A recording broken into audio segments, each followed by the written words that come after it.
देश में दंगे भड़काने का काम, देश के माहौल को खराब करने का काम, अगर किसी को सबसे ज्यादा इसमें अवार्ड मिलेगा तो इन्हीं के नेताओं को मिलेगा। तो ये कहते हैं कि राम सबके हैं, पर आज अगर वो उस राम के कोई दर्शन करने जाएगा तो आप मंदिरों पे ताले मार दोगे, सार्वजनिक जगहों पे अपना अधिकार रखोगे, किसी के बाप की जागीर है क्या मंदिर मस्जिद? आप ये बात बताओ। सब भाजपा के नेता एक शैतान दिखते हैं, जिन्होंने पथराव भी किया, जिन्होंने माहौल खराब किया, जिन्होंने राहुल गांधी को जाने से रोका। संत मंत, उन संतों से ऊपर शंकराचार्य से कोई नहीं है। इन्होंने तो उनको भी यूं बोधी पकड़ के साइड में खड़ा कर दिया, चल भाई तू साइड में खड़ा हो, तू कौन मैं कौन, हम ही करेंगे जो करेंगे। जो नियम होने चाहिए थे तुमने सारे नियम पलट दिए। अच्छा, अपनी राजनीति के लिए सारे नियम पलट दिए। नमस्कार, आदाब। आप देख रहे हैं पीआरबी और मैं हूं आपके साथ नसीमुद्दीन शेख। 2024 लोकसभा का चुनाव दिन पर दिन करीब आता जा रहा है, जिसको लेकर तमाम सियासी पार्टियों ने तैयारियां तेज कर दी हैं। इसी को ध्यान में रखते हुए राहुल गांधी ने भारत जोड़ो न्याय यात्रा शुरू की है। कुछ लोग कह रहे हैं कि इसके पहले जो यात्रा भारत जोड़ो यात्रा शुरू की थी तो विधानसभा चुनाव में कांग्रेस पार्टी 3 सीटें गंवा बैठी थी, तो अब भारत जोड़ो न्याय यात्रा करके वो क्या हासिल करेंगे। इन्हीं सब तमाम मुद्दों पर बातचीत करने के लिए हमारे साथ हैं गिनी साहनी जी। गिनी साहनी जी मौजूद हैं, इनसे बातचीत करेंगे कि ये भारत जोड़ो न्याय यात्रा को किस प्रकार से देखते हैं। देखिए जी, बहुत सफल यात्रा है। आपने बोला कि 3 राज्यों में हम हार गए यात्रा करके भी। राहुल गांधी ने भाईचारे का जो पैगाम है उसको मजबूत किया। वो एक जननेता के रूप में निकल के आए हैं। अच्छा। आप ये मत सोचो कि उन्होंने कोई चुनावी लाभ लेने के लिए यात्रा करी है। चुनावी लाभ का मतलब नहीं, आज देश को बचाने की, संविधान को बचाने की लोगों से अपील है। आप देखो आज मणिपुर में वो लोग गए हैं, मणिपुर में लोगों से मिले हैं, तो आप देखो उन लोगों के अंदर दर्द कैसे निकल के आ रहा था, क्योंकि वो वही मणिपुर है जहाँ पे बहन बेटियों को निवस्त करके घुमाया गया था। तो आप समझो कि आज देश का माहौल कहाँ है। आज सरकार उसकी तरफ नहीं जाती तो विपक्ष का तो काम है। जिन जगहों में लोग कमज़ोर किया जा रहा है, हम यात्रा के माध्यम से उन लोगों को इकट्ठा कर रहे हैं। हम उन लोगों की दर्दों की आवाज़ को बुलंद करके लोगों के सामने लेके आ रहे हैं कि देखो इनके साथ ये हुआ है। क्योंकि आज की डेट में राहुल गांधी जी अगर किसी मुद्दे को उठाएंगे तो उसको नेशनल मीडिया चाहे काट करके IT सेल उनको गलत तरीके से पेश करे, पर कम से कम मुद्दा तो सामने आएगा। इन्होंने कितने मुद्दे दबा दिए सरकार ने। तो आज की डेट में न्याय यात्रा का मकसद सिर्फ इतना सा है कि जो लोग, उसके लिए एक नंबर भी दिया गया है कि जो लोग न्याय यात्रा में जुड़ना चाहते हैं, जिनके साथ भी नाइंसाफी हुई है, जिनको लगता है कि इतने समय तक हमसे इंसाफ नहीं हुआ, वो सभी इस यात्रा का हिस्सा बने और उनकी आवाज को बुलंद करके राहुल गांधी जी लोगों की जो आवाज मजबूती से उठा रहे हैं उसको देश विदेश तक पहुंचाने का काम करेंगे। मणिपुर के CM एन बीरेन सिंह कहते हैं कि राहुल गांधी जब जब मणिपुर आते हैं कुछ ना कुछ बवाल हो जाता है। बवाल तो उनके ना आने पे हुआ, उनके आने पे तो समाधान होगा। उनके आने पे तो लोगों के चेहरे पे मुस्कान आई। राहुल गांधी के आने पे लोगों के अंदर भाईचारे की एक उम्मीद नजर आई। उनके आने पे लोगों को लगा कि हम इस नेता के अंदर जो छत्र छाया है उसमें कितने संरक्षित हैं, कितने सुरक्षित हैं। अगर वो राहुल गांधी वहाँ पे जा रहे हैं तो भाईचारे का पैगाम देने जा रहे हैं, पर तुम वहाँ गद्दी पे बैठ के क्या कर रहे हो? आप वहाँ के मुख्यमंत्री से पूछो, तुम्हारे तो गद्दी पे बैठे बैठे इतने कांड हो गए, तुम्हें तो पता ही नहीं लगा, तुम्हारे थानों के अंदर रिपोर्ट नहीं लिखी गई। तो आज कहीं ना कहीं उनको हवा देने का अगर कोई काम करती है तो ये भाजपा सरकार करती है। और हम खुले शब्दों में कहते हैं, देश में दंगे भड़काने का काम, देश के माहौल को खराब करने का काम, अगर किसी को सबसे ज्यादा इसमें अवार्ड मिलेगा तो इन्हीं के नेताओं को मिलेगा। कांग्रेस ने आरोप लगाया है कि भारत जोड़ो न्याय यात्रा के दौरान भाजपा के कार्यकर्ताओं ने गाड़ियों के शीशे तोड़े, तोड़फोड़ की और जो है कार्यकर्ताओं से झड़प हुई। हाँ, वो बिल्कुल किया इन्होंने। असम का मामला शायद मेरे हिसाब से वो असम में राहुल जी जो है, आपको पता होगा कि मंदिर भी जाना चाहते थे, उनको मंदिर भी नहीं जाने मंदिर दिया। में परमिशन नहीं। हाँ, उनको मंदिर में परमिशन नहीं दी। एक तरफ तो ये कहते हैं कि राम सबके हैं, पर आज अगर वो उस राम के कोई दर्शन करने जाएगा तो आप मंदिरों पे ताले मार दोगे, सार्वजनिक जगहों पे अपना अधिकार रखोगे, किसी के बाप की जागीर है क्या मंदिर मस्जिद? आप ये बात बताओ। एक इंसान की इबादत है, उसका जब मन करेगा वो तब जाएगा, चाहे वो तुम्हारी नजर में राजनीतिक स्टंट ही क्यों ना हो, तो भी तुम नहीं रोक सकते किसी को। अगर कोई नेता वहां पे जा रहा है तुम्हारी नजर में, अगर वो ये लगता है, आज ये तो है नहीं कि सारे हिंदू भाजपा के साथ हैं, ऐसा तो नहीं है ना। कुछ अंधभक्त कैटेगरी के हैं और कुछ सही मायने में श्रद्धा रखते हैं, चलो वो है। आप ये कह दो कि एक तरफे सारे हिंदू भाजपा के साथ है, तो ऐसा भी नहीं है। 36% 38% वोट पड़ता है, देश में आबादी है 80% हिंदुओं की, कितने तो इनकी शक्ल भी नहीं देखना चाहते। आप क्या बात कर रहे हो? तो आज की डेट में आप ये नहीं कह सकते कि हाँ कुछ इनका एक स्ट्रॉन्ग वोट बैंक है जो हिंदू समाज का है, हम उसको कहते हैं कि बिल्कुल खुल के कहते हैं। पर आप ये कह दो कि सारे ही हिंदू जो हैं, आप एक तरफ कहते हो कि राहुल गांधी को जोड़ देते हो कि फिरोज गांधी है, ये मोहम्मदन है, फलाना है, ढिमकना है, वो तो पारसी थे। आप समझो इस बात को, वो तो पारसी थे। और अगर एक ही बाप की 2 संतानें, वरुण गांधी जो है समझो ताए चाचू के बच्चे हुए, वो हिंदू हो गए जिनको तुम रख के बैठे हो, और ये जो हैं ये मोहम्मदन हो गए। ये अब इनके पास जवाब होगा, करने क्या गया? भक्तों के जवाब सुन लो, क्या करने गया? इसको तो मस्जिद जाना चाहिए था, ये मंदिर काहे भटक गया? अरे भाई तुम बताओगे, अगला सेकुलर सोच का आदमी है, वो मंदिर भी जाएगा, वो मस्जिद भी जाएगा। उसको कोई रोक नहीं सकता। पर तुम ताले लगा दोगे, मंदिरों के बाहर उनको रोकोगे, तुम ये चाहोगे कि इसको घुसने ना दें, तो भैया तुम शैतान हो। फिर भगवान के रास्ते में तो अगर कोई आता है तो वो शैतान ही होता है। फिर तो हमें असम के वो सब भाजपा के नेता एक शैतान दिखते हैं, जिन्होंने पथराव भी किया, जिन्होंने माहौल खराब किया, जिन्होंने राहुल गांधी को जाने से रोका। राहुल गांधी जब मंदिर में प्रवेश करने की कोशिश कर रहे थे, जब उनको नहीं एंट्री मिली, प्रवेश नहीं मिला, तो उन्होंने कहा कि आज के दिन देश में सिर्फ एक ही व्यक्ति मंदिर जा सकता है। प्रधानमंत्री जी को उन्होंने कहा। बिल्कुल सही कहा ना भैया, मोदी जी के अलावा तो कोई है ही नहीं ना, एक हृदय सम्राट वही हैं। आज उसी में मैं क्या कहना चाह रहा हूँ, आज मैं नहीं मानता, मैं तो एक बात मानता हूँ कि ये तो आप एक बात बताओ, सबसे बड़ी गद्दी होती है शंकराचार्य की। आप याद रखना, कहते हैं शंकर की गद्दी पे जो बैठता है उसको शंकराचार्य कहते हैं। हिंदू धर्म में सबसे बड़ा पद होता है। जितने मंदिर के पंडित पुजारी ये हैं, मठ के संतवंत, उन संतों से ऊपर शंकराचार्य से कोई नहीं है। इन्होंने तो उनको भी यूं बोधी पकड़ के साइड में खड़ा कर दिया, चल भाई तू साइड में खड़ा हो, तू कौन मैं कौन, हम ही करेंगे जो करेंगे। आज शौचालय का फीता कटेगा मोदी काटेगा, आज रोड का फीता कटेगा मोदी काटेगा, आज कोई ट्रेन निकलेगी उसको अर्जेंटी मोदी दिखाएगा, सब कुछ मोदी करेगा देश के अंदर। और बाकी तो कोई है ही नहीं। ट्रांसपोर्ट मिनिस्टर की कोई औकात नहीं, रेल मिनिस्टर की कोई औकात नहीं, कंस्ट्रक्शन साइटों की कोई औकात नहीं। जो करेगा यही करेगा, यही साधु है, यही संत है, यही तपस्वी है, यही नेता है, यही ब्राह्मण है, बाकी कोई कुछ है ही नहीं देश के अंदर। जो नियम होने चाहिए थे तुमने सारे नियम पलट दिए। अच्छा, अपनी राजनीति के लिए सारे नियम पलट दीजिए। हमारी राम में आस्था है, सबकी है, मैं कह रहा हूँ हिंदुओं की भी है, सब लोगों की भी है, पर सवाल तो करो कि शंकराचार्य से ऊपर हो गए क्या वो? लोग तो शंकराचार्यों पर कांग्रेसी, दलाल और देशद्रोही होने का आरोप लगा रहे हैं। मैं कह रहा हूँ गालियां दे रहे हैं, संतों को गालियां दे रहे हैं। और वैसे आप अभी कहीं गोबर की फोटो के साथ अंधभक्त की फोटो डाल दो, एक गोबर खाते हुए गोबर में मुंह दे रही है एक लड़की, मैंने उसके ऊपर कमेंट कर दी क्या काम कर रही है, तू तो हिंदू विरोधी, तू हिंदू विरोधी। तुम्हारे संतों को उसने पकड़ करके यूं कह दी चल चल चल चल साइड खड़ा हो जा, तब तुम्हें वो हिंदू विरोधी नहीं दिखा, वो हिंदू हृदय सम्राट दिखा। संतों से ऊपर तो कुछ नहीं है ना भाई, संतों की वाणी को तुमने नीचा कर दिया। मतलब एक गोबर जो है वो संतों से बड़ा हो गया। ये होती है अंधभक्ति, इसको कहते हैं अंधभक्ति, जिसमें दिमाग में गंद भर जाता है ना। हम तो गाय के गोबर को भी शुद्ध मानते हैं, इनके दिमाग में तो सूअर का गंद है।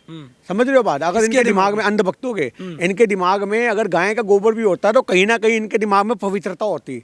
हम तो गाय के गोबर को भी पवित्र मानते हैं, उसके उपले बनते हैं, उपले बन के उसको आग में, अग्नि में प्रवाहित किया जाता है, उसको जलाया जाता है, उसको शुभ मानते हैं लोग। गाय के गोबर को भी शुभ मानते हैं। इनके दिमाग में अगर गाय का गोबर भी होता ना तो भी इनकी बुद्धि में कुछ ना कुछ सवाल उठते। हम ये नहीं कह रहे कि तुम मंदिर का उद्घाटन मत करो, तुम सरकार से ये सवाल तो करते कि शंकराचार्यों की नजरअंदाजगी क्यों?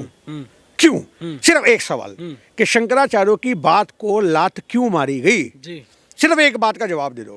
क्या शंकराचार्य गलत थे? क्या शंकराचार्य धर्म के खिलाफ बोल रहे थे? क्या शंकराचार्य मंदिर के खिलाफ थे? एक जवाब दे दो। शंकराचार्यों की अनदेखी क्यों की गई? अगर वो मंदिर के खिलाफ थे, वो मुसलमान होते तो हम मानते, चलो जी ये तो मुसलमान है, ये चाहते नहीं मंदिर बने। अगर वो शंकराचार्य कहीं ना कहीं कांग्रेस से जुड़े होते तो हम मानते। उनका तो कोई धर्म ही नहीं है, संत आदमी है जी, फकीर आदमी है, वो असली संत हैं, उनकी धर्म में आस्था है। आज वो धर्म के खिलाफ आप ये कह दो कि शंकराचार्य धर्म विरोधी हैं, तो फिर तो आपके दिमाग में सुअर ही बैठ गए, विराजमान हो गया सुअर ही, गंदगी इतनी बढ़ गई। तो फिर लोग क्यों उनको कांग्रेसी, दलाल, देशद्रोही और राम विरोधी कह रहे हैं? देखिए मैं आपसे यही तो कहना चाह रहा हूँ कि शंकराचार्यों को सिर्फ एक ही था, उन्होंने ये भी बोला कि आप ये मत सोचो कि हम चाह रहे कि हमारे हाथ से रिबन कटे, काटो आप रिबन, पर कम से कम प्रथाओं को तो फॉलो करो। धार्मिक हम गद्दी पे क्यों हैं? बिल्कुल। हम जिस गद्दी पे, मतलब आज वही वाली बात है, जज जिस गद्दी पे बैठा है, मेरी बात को याद रखना, आप जज से सिर्फ एक सच्चाई की उम्मीद रखते हो ना, पर अगर आप जज की कनपट्टी पे बंदूक लगा दो और आपको सूरज को चांद लिख दे, चांद को सूरज लिख दे, तो जज नहीं लिखेगा। तो आज वही चीज कहने का मतलब ये है कि शंकराचार्यों का ना तो कोई राजनीतिक स्वार्थ था, ना उनको प्रसिद्धि से कोई मतलब है, पर उनको मतलब था धर्म से। जो उनकी नज़र में कहीं ना कहीं छेड़छाड़ की गई है राजनीतिक स्वार्थ को पूरा करने के लिए, ये शंकराचार्यों का मानना था। और कहीं ना कहीं हिंदू धर्म में सही मायने में विश्वास रखने वाले इससे आप याद रखना सहमत भी होंगे। लोग कह रहे हैं कि राहुल गांधी भारत जोड़ो यात्रा निकाले तो 3 विधानसभा राज्यों के 3 चुनाव वो हार गए। भारत जोड़ो न्याय यात्रा से उनको 2024 में क्या हासिल होगा? भाईचारा हासिल होगा, देश का प्यार हासिल होगा, एक जननायक की उपाधि हासिल होगी, और अगर ईवीएम से चुनाव ना हुए तो उनको एक ऐसा पद भी सम्मान के तौर पे लोग पहुंचाएंगे जिसको प्रधानमंत्री कहते हैं। याद रखना आप ये बात। आप भी मानते हैं कि ईवीएम से चुनाव नहीं होना चाहिए? बिल्कुल नहीं होना चाहिए जी। हम तो ईवीएम के खिलाफ रैली निकालेंगे, जगह जगह ईवीएम के पुतले फूकेंगे क्योंकि आज की डेट में एक बार बैलेट पेपर से करवा दें। आज वही वाली बात आ गई, शंकराचार्य से जोड़ देता हूँ मैं इनको। आप शंकराचार्य की बात क्यों नहीं मान रहे थे? क्योंकि आपका स्वार्थ था। तो आप ईवीएम की बात हमारी क्यों नहीं मान रहे? क्योंकि आपका भी स्वार्थ है। अब आप क्या करोगे? आप चुनाव तो ईवीएम के द्वारा जीतोगे, पर उसको दिखाया ये जाएगा राम मंदिर बनाया था इसलिए जीत गए, ये किया जाएगा। तो आपकी भी मांग है कि ईवीएम से चुनाव नहीं होना चाहिए, बैलेट पेपर से? बैलेट पेपर से चुनाव होना चाहिए, पूरे हिंदुस्तान की मांग है। आप एक बार करवा दो ना, क्या दिक्कत है? आप करवा दो एक बार बैलेट पेपर से चुनाव, क्यों लोग मना तो कर कह रहे रहे हो? हैं उसमें हैकिंग का कोई सिस्टम ही नहीं है। मैं आपसे कहता रहा हूँ, हो या ना हो, आप बैलेट पेपर से करवा दो, क्या दिक्कत है? तो जिन राज्यों में कांग्रेस हारती है, जीतती है, जहां जिन राज्यों में कांग्रेस जीतती है, तो वहां ईवीएम पर सवाल क्यों नहीं उठाते? क्योंकि गू खाओ तो हाथी का खाओ हम बचपन से सुनते आ रहे हैं। छोटे मोटे चुनावों में तो ये कह देते कोई बात नहीं थी, फेरबदल यहाँ क्यों करना, बड़े चुनावों में करेंगे। हम उन जगहों पे करेंगे जहाँ से हमें फायदा मिलेगा। और हम तो अगर जीते हैं तो हम तब भी कहते हैं कि आप ईवीएम से मत कराओ। हम तो नहीं खड़े ईवीएम के साथ तब भी। आज तो ये वो सरकार है, आप हार रहे होगे ना अगर कांग्रेस के नेता हो और आप हार रहे हो कोई सीट, तो ये आपको जिताने का दम रखते हैं ईवीएम के बलबूते। याद रखना, अच्छा। ये ईवीएम के बलबूते जान के आपको जिता देंगे ताकि खेल बड़ा खेला जाए। अब याद रखना इस जी, बात को। इलेक्शन कमीशन का कहना है कि अगर ईवीएम के खिलाफ किसी ने शिकायत की तो उसको नोटिस भेजा जाएगा। देखिए आज की डेट में इलेक्शन कमीशन तो कठपुतली बन चुका है जी। किसके आप ईडी हो या इलेक्शन कमीशन हो या कुछ न्यायालय के जज भी हो, सबके ऊपर बंदूक का पहरा है। आप याद रखना इस बात को। अच्छा। सरकार जो है, सरकार किसी इंसान को निष्पक्ष कमेटियां जो बनी हैं, उनकी निष्पक्ष कमेटियों में इंटरफेयर करने का काम कर रही है। अच्छा। उनको परमिशन ही नहीं है। आप याद रखो, आज आपने एक सिक्योरिटी गार्ड देखा है जो बैंक के बाहर खड़ा होता है, उसकी बंदूक तो लटकी होती है पर उसको चलाने की परमिशन नहीं होती। आप याद रखना इस बात को। तो वही वाली बात है, इनको बंदूकें तो सबको दे दी गई हैं पर चलाने की परमिशन नहीं है। सारी संस्थाओं के ऊपर कंट्रोल इनका इतना तगड़ा हो चुका है। बीजेपी सरकार का बिल्कुल हो चुका। और किसका होगा? जो सत्ता में उसी का तो होगा। तानाशाही चरम सीमा पर है। संविधान की होली खेली जा रही है। संविधान से किसी को मतलब नहीं है। पूरा मुल्क जो है वो कहीं ना कहीं देश तोड़ने के खिलाफ जो बातें होती हैं उनको करता है और उसका प्रमोट करने के लिए इनके आईटी सेल वाले काम करते हैं। तो ऐसे देश नहीं चल सकता। तो लोग तो कह रहे हैं कि देश मोदी जी के नेतृत्व में फल रहा है, फूल रहा है, आगे बढ़ रहा है। देखिए ये मोदी जी के जो चेले चपाटे हैं उन्हीं को लगता है। आज 200 करोड़ से ज़्यादा कर्जा जिस देश के ऊपर हो जाए, वो देश फलता फूलता नहीं है, बर्बादी की तरफ अग्रसर होता है। आप याद रखना, जब तक आप सीट पे बैठे हो तब तक कुछ पता नहीं लगेगा। जिस दिन आप सीट से उठोगे ना, तब पता लगेगा कि चद्दर पर सलवटें कितनी थी। आप याद रखना, बिस्तर छोड़ने के बाद दिखता है कि ये बंदा यहाँ बैठा था और सलवटें कितनी हैं। जब तक आप गद्दी पे जम के बैठे हो वो सलवटें नजर नहीं असम आएंगी। के सीएम हेमंता बिश्वा शर्मा ने कहा कि एफआईआर दर्ज की जाएगी और कुछ दिनों बाद राहुल गांधी को अरेस्ट किया जाएगा। वो करते रहे अरेस्ट, उनके खिलाफ बड़े मुकदमे वैसे भी इन्होंने झूठे बना रखे हैं। कोई फर्क नहीं पड़ता। अभी 2 साल की इन्होंने संसद से भी बाहर निकाला था। अच्छा। क्या हुआ? वापसी देना पड़ा ना सम्मान। जिस मकान से उनके सामान निकाले थे वापस चाबी देनी पड़ी ना। आज ये जो सोच रहे हैं कि हम एफआईआर कर देंगे, उसी कोर्ट से एक जमानत तो छोड़ो, उनको बेगुनाह होने की एक मुहिम कोर्ट का जो जज होगा वो लगा देगा कि ये आरोप ही गलत थे। तुम तो कुछ भी कर दो, तुम्हारी सरकार है। तुम तो पुलिस वाले को कहोगे चल लिख लिख, हम बोल रहे हैं लिख, वो तो लिखेगा। एफआईआर भी लिखेगा, सब कुछ लिखेगा।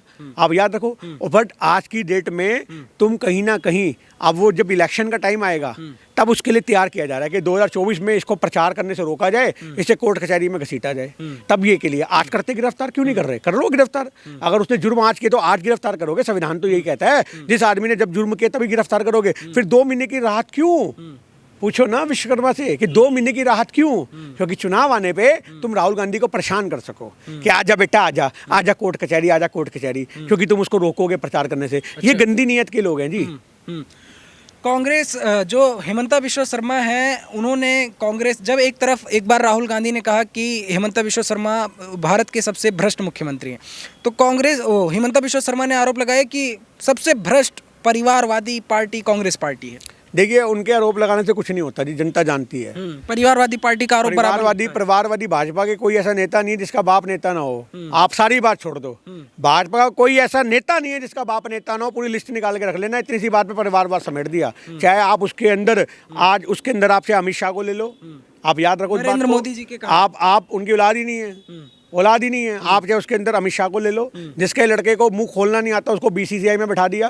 समझो इस बात को। तो ये सारी बातें, राजनाथ सिंह को ले लो, समझ रहे हो बात। आप दिल्ली के मुख्यमंत्री के जो रहे हैं बेटे वर्मा साहब, उनको ले लो। आप किसको ले लो, आप कोई भी उठा लो इनका, समझ रहे हो बात। आप एक नेता ऐसा निकाल के दिखा दो जिसका बाप भाजपा में नेता ना हो। परिवारवाद तो कहाँ से है, ये आपको ज्यादा नजर आएगा।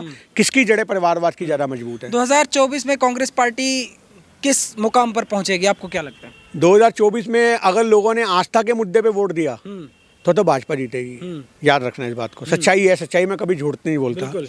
अगर आस्था के मुद्दे पे वोट दिया तो भाजपा 101% जीतेगी। और वो अगले 5 साल हिंदुस्तान के ऐसे होंगे कि हर आदमी का घर भी किराए पे आ जाएगा, बिकने की नौबत आ जाएंगी, जो एफडियां की होंगी वो टूट जाएंगी, और कितने ऐसे होंगे जो बेरोजगारी के चलते फांसियां लगा लेंगे, हाथ में कटोरे होंगे, अस्पताल में लाशें पड़ी होंगी, उनको कोई पूछने वाला नहीं होगा। आज वो हालात 5 साल में आपको दिख जाएंगे जो आज तक नहीं दिखे थे, क्योंकि मोदी जी का वो आखिरी 5 साल है। इसके बाद तो प्रधानमंत्री बनने की नहीं उम्र ही हो गई।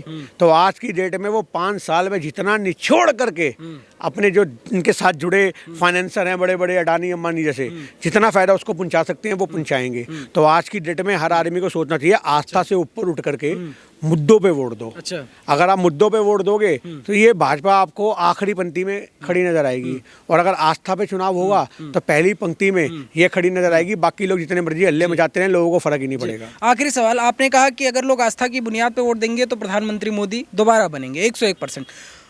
अगर लोगों ने मुद्दे पर वोट दिए तो कांग्रेस जीतेगी, तो फिर ईवीएम का तो इसमें सवाल ही खत्म हो गया, बिल्कुल है फिर ना, मुद्दा ही सवाल। खत्म हो गया। मैं यही तो आपको सवाल कहना चाह रहा हूँ, क्योंकि इनको भी पता है कि लोग आस्था पे चुनाव नहीं करेंगे, इनको भी पता है लोग मुद्दों पे चुनाव करेंगे, तो इसलिए वो आस्था को आडंबर बना के आगे खड़ा किया जाएगा, और वो होगा वोटिंग के दौरान जो ये चाहेंगे। ये आपके जो सवाल था, मुझे पता था आप सवाल क्रॉस क्वेश्चन करोगे, इसलिए हमने जवाब बचा के रखा था। आज देश में आस्था पे चुनाव जो होगा वो होगा तो मुद्दों पर ही, पर उसको आस्था से कहीं ना कहीं जोड़ के सबसे आगे खड़ा कर दिया जाएगा कि ये आस्था वाले लोग थे, तुम राम विरोधी हो, ये राम भक्त हैं, इसलिए इन्होंने हमें वोट दिया। चलिए, बहुत बहुत शुक्रिया। तो हमारे साथ बातचीत करने के लिए थे गिन्नी साहनी जी। 2024 लोकसभा चुनाव भारत जोड़ो न्याय यात्रा पर इन्होंने खुलकर अपनी बात रखी। तब तक के लिए देखते रहिए PRB। शुक्रिया।